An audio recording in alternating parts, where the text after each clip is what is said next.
Afternoon. Thank you. It is clearly now the will of the Parliamentary Conservative Party that there should be a new leader of that party and therefore a new Prime Minister. And I've agreed with Sir Graham Brady, the chairman of our backbench MPs, that the process of choosing that new leader should begin now. And the timetable will be announced next week. And I've today appointed a cabinet to serve, as I will, until a new leader is in place.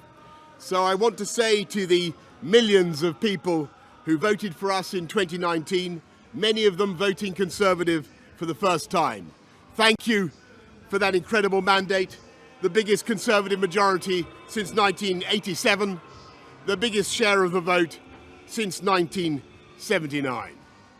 And the reason I have fought so hard in the last few days to continue to deliver that mandate in person was not just because I wanted to do so, but because I felt it was my job, my duty, my obligation to you to continue to do what we promised in 2019. And of course, I'm immensely proud of the achievements of this government, from getting Brexit done to settling our relations with the continent for over half a century, reclaiming the power for this country to make its own laws in Parliament, getting us all through the pandemic, delivering the fastest vaccine rollout in Europe, the fastest exit from lockdown, and in the last few months, leading the West in standing up to Putin's aggression in Ukraine. And let me say now to the people of Ukraine that I know that we in the UK will continue to back your fight for freedom for as long as it takes. And at the same time, in this country, we've been pushing forward a vast programme of investment in infrastructure and skills and technology, the biggest in a century, because if I have one insight into human beings, it is that genius and talent and enthusiasm and imagination are evenly distributed throughout the population, but opportunity is not. And that's why we must keep levelling up, keep unleashing the potential of every part of the United Kingdom.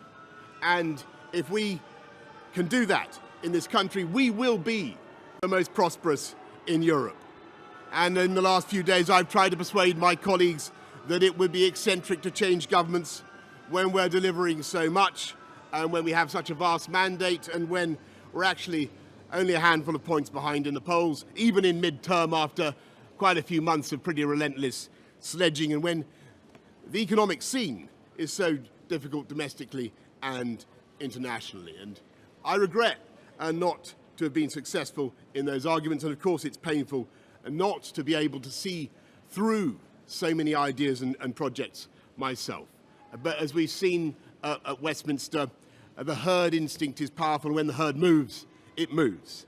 And my friends, in politics, no one is remotely indispensable.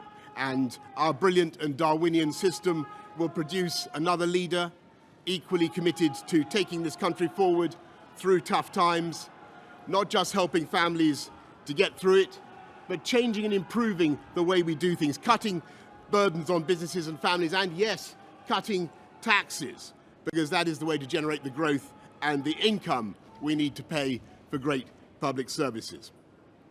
And to that new leader, I say, whoever he or she may be, I say I will give you as much support as I can. And to you, the British public,